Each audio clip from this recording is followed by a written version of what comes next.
At what point do you think fans, I don't know if it was the average fan, maybe Twitter fans, like whatever, fans will start to be like, okay, but let's look at the old watch here. When is it going to happen?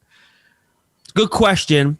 And this is the point I always made too, back in the Mills regime, where people were kind of happy with the job Mills was doing. And they're like, oh, well, look at all these assets he's acquired. And my point was always, guys, it's easy to, tear something down and get picks. It's like, we're going to trade our best player and get 2 picks. All right, great. That's not hard, guys. Like, it's not like that's the easy thing. Hey, Dennis Smith Jr. I don't know if you saw, he was putting up some dunks on the practice court in Utah.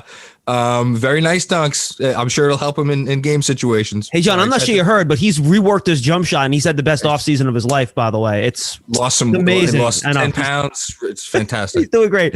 I think you're going to start, well, I guess depending on how this year goes, and we're going to have that conversation too, I'm sure. I think you'll start hearing some noise this offseason in terms of, are they going to use that cap space? I think fans are now getting they're getting optimistic. I think a little overly optimistic. And I think the expectations are going up because of who the coach is, how they're playing, all that sort of stuff.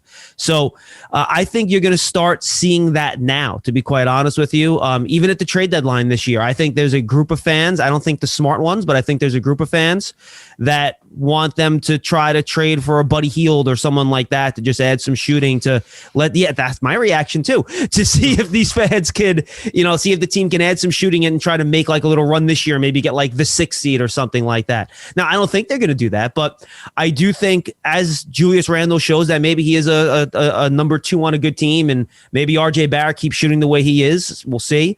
They want to add, some fans want to add pieces now. They don't want to wait. Remember, fans in the offseason wanted to trade. There's a vocal minority of fans that wanted to trade for Russell Westbrook this offseason. They were so impatient. So I remember it well. Those fans are going to be loud again, man. It's just kind of the way it is.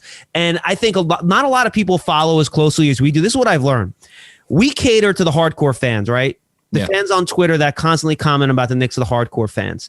That's maybe 15%, 20% of the fan base. I always wonder what percent. I'm like, is it 10, 15, 20%? It's low. It's very, very low. And I think you're going to take a look at this now, and all these casual fans that are just concerned with, is the team finally going to win games? And that's the group that's going to start getting vocal.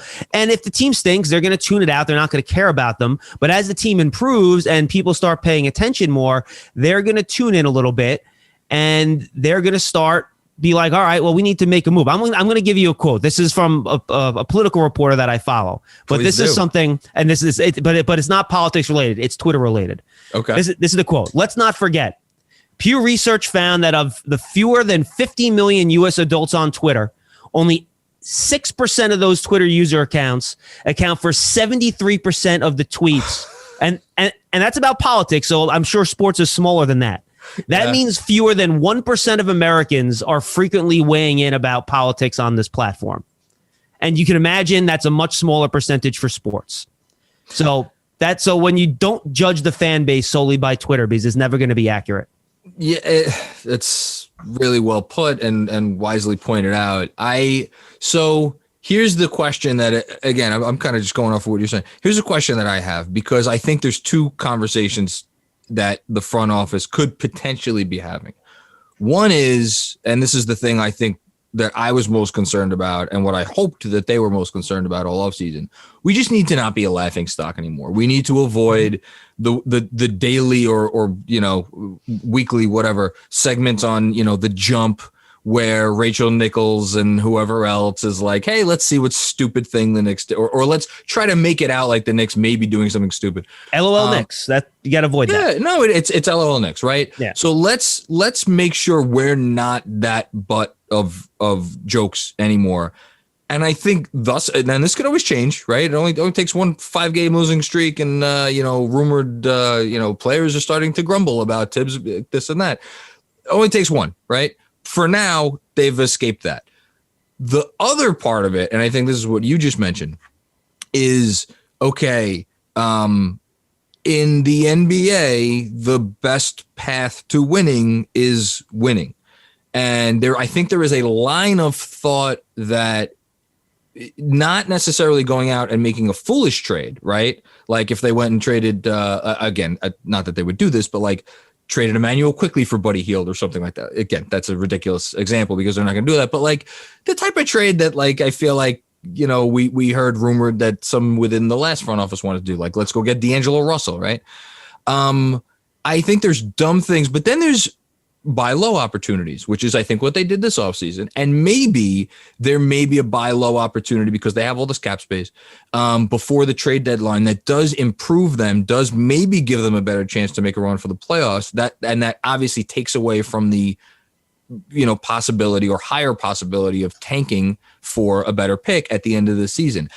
That second question is the one that I'm wondering where their mindset is. And I know we've talked about this before. So where, if they, let's say, could get just throwing a name out there, like a Victor Oladipo for something that was not a lot, right? Like a Frank Ntilikina or a Dennis Smith Jr. and like, you know, a couple of seconds. I don't think that's going to be possible. Just for argument's sake, let's say it was. What would you say about that?